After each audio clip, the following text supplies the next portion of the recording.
This is the DJI Action 2, and in the world of action cameras, which tends to rotate every 3 to 6 months, this is already old news. But in this video, we're going to talk about my experience using the Action 2 over the past year to year and a half, why I ultimately purchased this, and whether I think this is something that's still worth it today. So just to quickly talk about, of course, what the Action 2 is, let's go over it. This is a 12 megapixel, extremely small and compact action video camera, and yes, when I say extremely small, I truly do mean that. Now right now, I'm wearing this camera with its power module attached, but if you were to see just the camera on its own without that, you would see how tiny it is. Yes, this camera weighs 56 grams or 0.12 pounds, and so while the Action 2's footprint can get a bit larger, its main form factor and size is roughly half that of most other action cameras that are out there. The unit also has a 1.76-inch touchscreen, which of course is not just useful for being able to see the image that you're recording, but also in navigating throughout all of the different menus, and I would say this is fairly intuitive for being able to change settings quickly or just navigate around the different functions of the camera. Now this action camera supports up to 4K 60 frames per second, but can also do a sort of slow-mo 4K 120p mode, and also supports different resolutions within 2.7K and 1080p. And technically, the lens that the camera uses has an aperture as wide open as f2.8, so certainly not bad for something like this. Theoretically, you can take stills with this. Of course, most people are going to purchase this for video, and we will talk about the video quality of what this looks like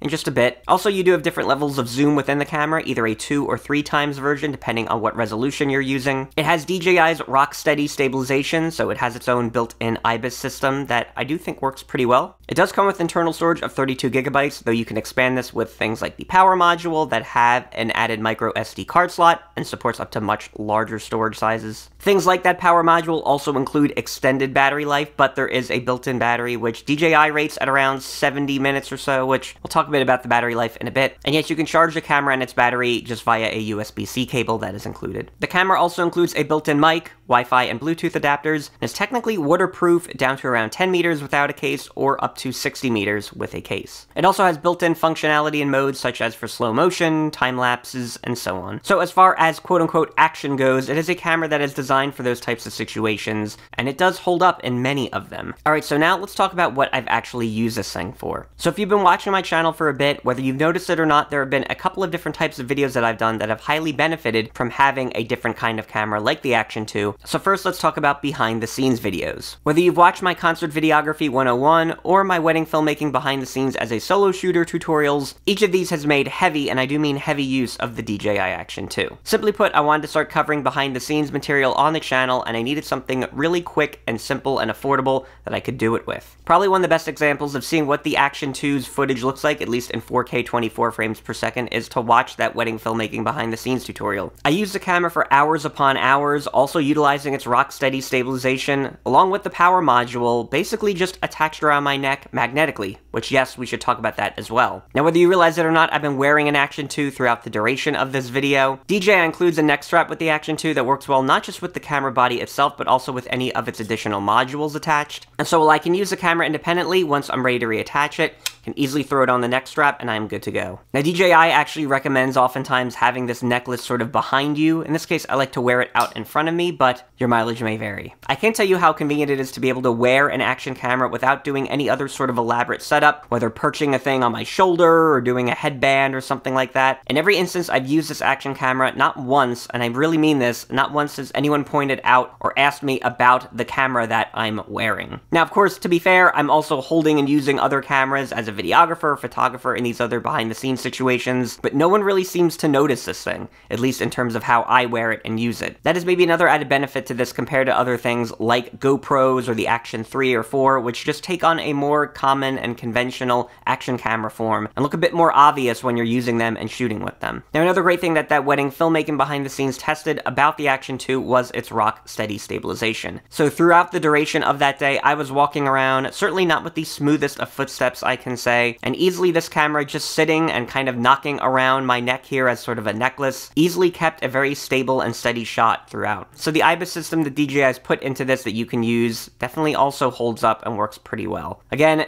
not testing this in super extreme action types of conditions like bike riding or snowboarding or anything like that, but for the basic use case I've been using it for, it's worked fairly well. Now, behind the scenes videos are one use case where I've used the Action 2, however, it is far from the only one, because I've also used this thing in a very interesting and perhaps somewhat unconventional for this, but not totally unexpected way, and that is as a top-down camera. So yes, if you've seen a couple of my videos utilizing a top-down shot, like my Sony a7R5 rig build video, which I will link to above and in the description below that you can check out, believe it or not, I am utilizing a DJI Action 2 rigged above as a sort of top-down shot. Perhaps most interestingly in setting up this top-down shot is I did not put the DJI Action 2 on something like a C-stand or even a simple tripod or light stand. Rather, quite literally, I have been able to put the Action 2 on a mic stand. Yes, a mic stand, utilizing something like this Ulanzi clip that I will also put a link to in the description if you're curious to check out. And so yeah, something that is meant to hold a microphone can actually hold a camera like the DJI Action 2 for a long duration, and do so pretty well, maybe with just a little bit of sag over time. This again makes it very easy to do a top-down shot without any elaborate rigging, and this becomes yet another interesting use case that the Action 2 really excels in. But if I'm being honest, this camera is far from perfect, and it has certainly seen its fair share of criticism over the time it's been released. So let's just talk about some of the main cons and different things I've noticed with this since I've owned it. So whether you realize it or not, this DJI Action 2 that I have is in a protective case. This case is not just for aesthetic reasons or really even protecting the body. Believe it or not, DJI released this for overheating reasons. Yes, the DJI Action 2, at least at certain resolutions and frame rates, is known to overheat. That especially includes the 4K 60 and 4K 120 modes, which I'll admit I don't really use much. I'm mostly a 24 frames per second shooter,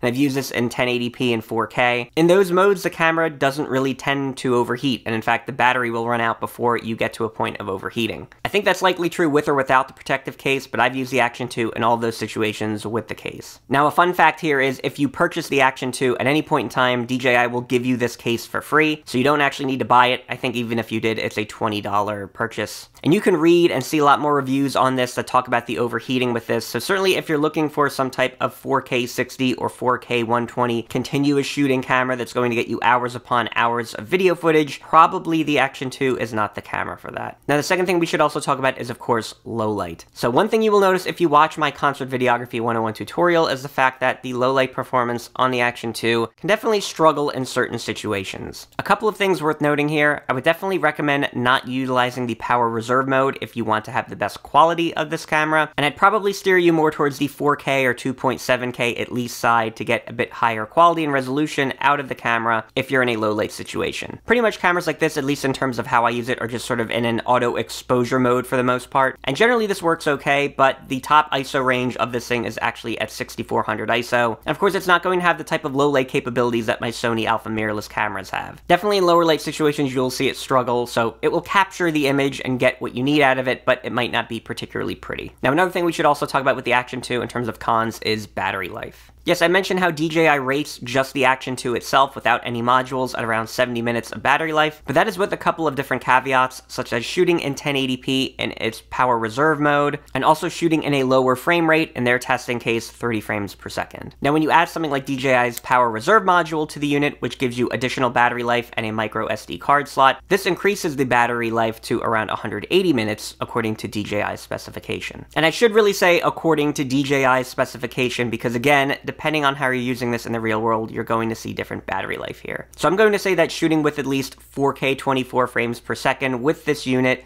with the power module attached, I tend to get around maybe an hour to an hour 15 minutes of battery life before the battery life runs out, and I would either need to swap out a different power module to attach to the unit, which of course would mean changing the micro SD card, because yes, the power module has the micro SD card in it, or I would need to just charge the unit overall. It will make use of both batteries in that case, both the original one of the Action 2 and whatever module you have attached to it, but this is definitely a difference of sort of testing specifications versus real world use. So with my Action 2, I own a couple of different power modules, and I would say probably throughout the course of, say, that wedding filmmaking behind the scenes video, I went through 2 rounds of shooting with 2 different power modules before I had to start charging them and swapping them out, and I probably charged the power module, or the unit and the power module, somewhere in the neighborhood of 3 to 4 times or so throughout the rest of the day. Now, of course, I had this thing rolling for hours and hours on end, so that's not to be unexpected in a case like that. Needless to say, I would take the published battery life specs with a grain of salt unless you're using it in those exact conditions. That said, charging the DJI Action 2 2 is actually a pretty quick experience. Both the unit and one of its modules can charge in around up to 90 minutes or so. So yes, even with a partial or half charge, you can get a good amount of battery life back, and that is something that's actually very helpful. But in the grand scheme of things, what you pay for something like the Action 2 is going to be important here, so let's talk about price briefly. And one of the benefits of purchasing something like an Action 2 now is just the fact that it is significantly cheaper than it once was. So yes, while it used to cost roughly $400 US to get just the DJI Action 2 body itself, you can probably now find this for well under $200, new and or used, and frankly, even getting a newer unit, something like the Action 2 with the power combo that I have, now retails for around $240 US. Now, if you instead decide to get something like DJI's dual screen module with the Action 2, that would retail for around $300 US. This is probably for those that actually want a camera and would find it beneficial for situations like I found it in, be a very good value for a lot of people, whether new or used. So yes, overall, let's talk about my thoughts on the Action 2. Overall, if you're someone that wants an action camera to use in the situations that I've used it in, behind the scenes situations, in common 4K and 1080p frame rates, or also as a camera to use as sort of a supplementary angle to other sorts of cameras and other video setups, the Action 2 might be one of those bargains that's still out there, now for a fraction of what it used to originally cost, and as an action camera that can do it in a size and form factor that you just generally can't find. That said, if you're someone that's looking to push this thing to its limits in terms of shooting 4K 60, 4K 120, you want to be able to push the maximum recording time of something like this to how you would push a DSLR or mirrorless camera shooting similar resolutions and frame rates. Of course, you're expecting something that would sort of rival the image quality of that of which you'd find of a DSLR mirrorless camera. This probably wouldn't be the camera for that. That said, for the purposes that I've used the Action 2 for, I've been really pleased with it overall, and I'm going to continue using this thing for all those different behind the scenes and top-down shots and other types of situations where I need a quick, tiny, simple camera